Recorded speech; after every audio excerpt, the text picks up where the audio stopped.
Quando falamos em pecado, tendemos a pensar em coisas terríveis como o adultério, o assassinato e outras coisas mais graves. Existem atitudes que parecem pequenas, mas que nos afastam de Deus. Por isso, é importante que as reconheçamos e nos arrependamos. Nesse vídeo, falaremos dessas 4 coisas aparentemente rotineiras, mas que, se não tivermos vigilância em relação a elas, entristeceremos o coração de Deus. Mas antes de falarmos sobre esses 4 pecados, peço que você curta o vídeo e, caso não for inscrito, que se inscreva para receber novas notificações. Primeiro pecado, o orgulho. O orgulho é um sentimento egoísta. A pessoa admira tanto seu próprio mérito que cria excesso de amor próprio, arrogância e soberba. Tiago, em sua epístola, no capítulo de número 4, escreveu que Deus resiste aos soberbos, mas dá graça aos humildes. A sequência do texto nos incentiva, dizendo: resisti ao diabo, e ele fugirá de vós. Aliás, esse foi um dos pecados que Lúcifer cometeu para cair e ser expulso do céu. Nós temos na Bíblia alguns exemplos de homens que se tornaram arrogantes, e isso foi sua ruína, como por exemplo Saul. Saul foi o primeiro rei de Israel, e ele começa até bem, mas à medida que o seu reino foi estabelecendo e o seu nome foi crescendo, ele se torna arrogante, e isso foi sua ruína, resultando na sua morte. Um segundo personagem arrogante, sendo apresentado a sua arrogância em um outro contexto, foi Judas Iscariotes, que depois de trair Jesus, ao invés de voltar-se para Deus, ele fecha o seu coração se torna arrogante a ponto dele não pedir perdão pelo que fez, e isso resultou no seu suicídio. Um terceiro personagem orgulhoso descrito na Bíblia é Pôncio Pilatos. Pilatos foi um oficial romano, uma espécie de prefeito da época que governou sobre a Judéia nos tempos de Jesus. Se preocupou tanto com a sua imagem diante do povo, que em detrimento a isso deixou de fazer o que era certo, e isso resultou na crucificação de Jesus. Perceba que o pecado do orgulho é um pecado muito grave, que entristece o coração de Deus. Se em alguma área da sua vida você tem sido orgulhoso, abandone isso e se volte para Deus. Segundo pecado, a mentira. A mentira é muito similar ao orgulho. Basicamente, mentir é fazer uma declaração falsa. Alguém, por não querer ser descoberto ou assumir uma falha, mente.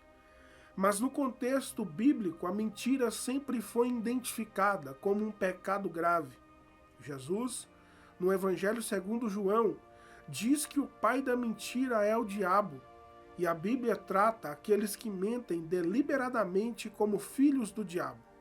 Tiago, na sua epístola, no capítulo 3, escreveu que a língua é um pequeno membro e gloria-se de grandes coisas. Vede quão grande bosque um pequeno fogo incendeia. A língua também é um fogo. A mentira destrói relacionamentos, casamentos, família, amizades e tantas outras coisas. Perceba como pensamos que tem coisas que parecem que não têm nada a ver, mas que elas nos afastam de Deus. A mentira é altamente destrutiva, e se você tem cometido mentira, abandone esse pecado hoje e Deus abençoará a sua vida. Terceiro pecado, a incredulidade. A incredulidade é a ausência de fé. Aliás, a fé é tão importante que existe um capítulo na Bíblia destinado aos heróis da fé. Nele também é descrita a natureza da fé e o seu conceito. Seu registro está na carta de Paulo aos Hebreus, no capítulo de número 11, versículos 1, 2, 3 e 6. Veja o que está escrito. Ora, a fé é o firme fundamento das coisas que se esperam, e a prova das coisas que se não veem. Por ela, os antigos alcançaram testemunho. Pela fé, entendemos que os mundos, pela palavra de Deus, foram criados, de maneira que aquilo que se vê não foi feito do que é aparente. Ora, sem fé é impossível agradar-lhe, porque é necessário que aquele que se aproxima de Deus creia que ele existe e que é galardoador dos que o buscam. No Evangelho segundo Lucas, está descrita uma parábola chamada Parábola do Juiz Iníquo, e Jesus termina ela com uma pergunta intrigante. Quando o Filho do Homem vier, achará fé na terra? E talvez você esteja se perguntando, como vou ter fé em meio a tantas coisas ruins acontecendo no mundo? Quero responder essa pergunta reproduzindo uma resposta de uma missionária americana, filha do saudoso pastor reverendo Billy Graham, muito conhecido nos Estados Unidos. Quando num talk show ela foi questionada onde estava Deus no ataque de 11 de setembro, fazendo uma referência ao ataque às Torres Gêmeas que aconteceu nos Estados Unidos. Anne Graham deu uma resposta extremamente profunda e sábia. Ela disse: eu creio que Deus ficou profundamente triste com o que aconteceu, tanto quanto nós. Por muitos anos, nós temos dito para Deus não interferir em nossas escolhas, sair do nosso governo e sair das nossas vidas. Sendo um cavaleiro como Deus é, eu creio que Ele calmamente nos deixou. Como poderemos esperar que Deus nos dê a sua bênção e sua proteção se nós exigimos que Ele não se envolva mais conosco? Eu creio que tudo começou desde que Madeleine Monroe se queixou de que era impróprio se fazer orações nas escolas americanas, como se fazia tradicionalmente, e nós concordamos com sua opinião. Depois disso, alguém disse que seria melhor não ler mais a Bíblia nas escolas.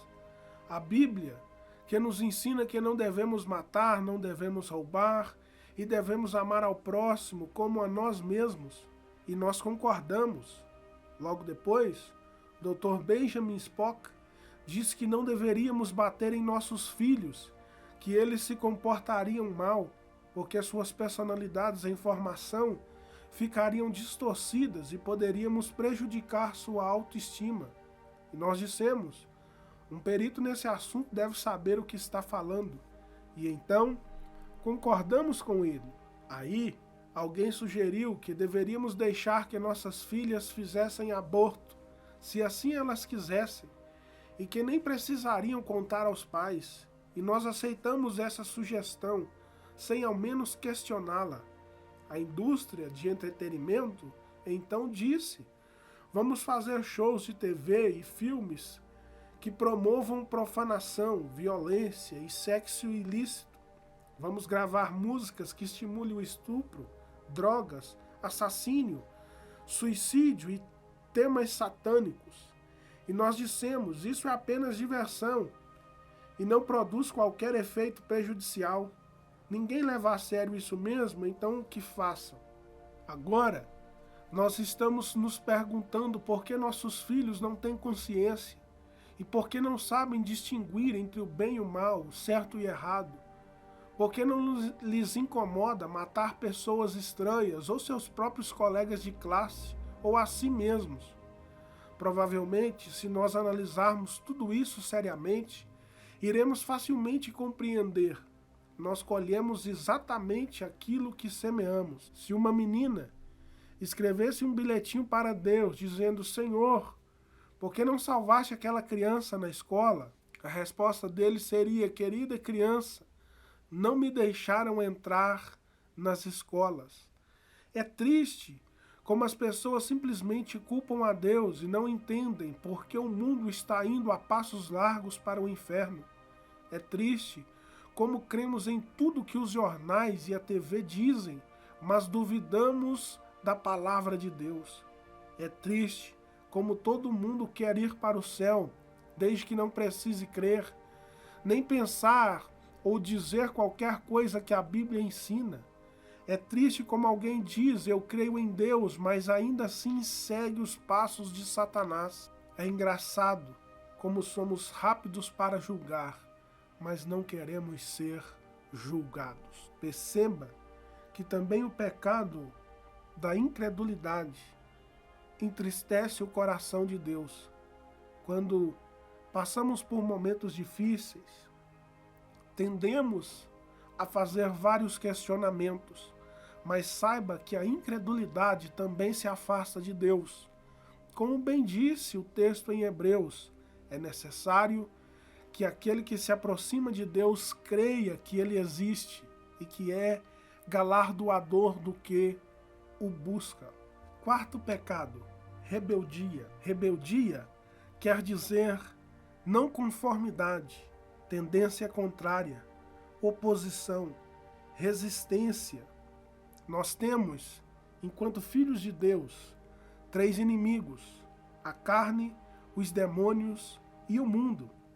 O mundo descrito aqui não é o planeta, é um sistema, é um conjunto de ideias. E a bem da verdade é que o mundo no nosso tempo tem buscado adotar uma falsa ideia de liberdade e cada vez mais está se afastando dos padrões morais bíblicos e divinos.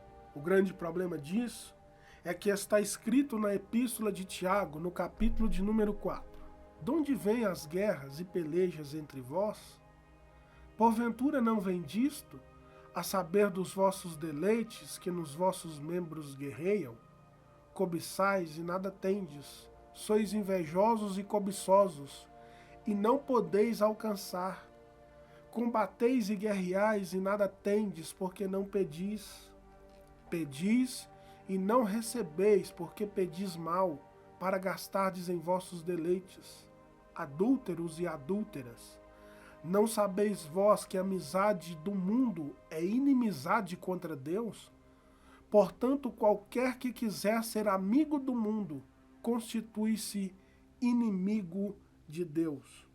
O mundo descrito no texto é justamente o sistema libertino em que estamos sujeitos. Mas a rebelião, que também foi um dos pecados de Lúcifer, é algo que Deus abomina, que entristece o coração de Deus. Falamos de 4 pecados, mas existem tantos outros. Dessa forma, você pode perceber que tem coisas que parecem pequenas e sem importância, mas que no final das contas acabam entristecendo o coração de Deus e nos afastando dele. Tenha vigilância, busque a Deus, se entregue a Ele, eu tenho certeza que Ele vai abençoar a sua vida. Amém? Até o próximo vídeo.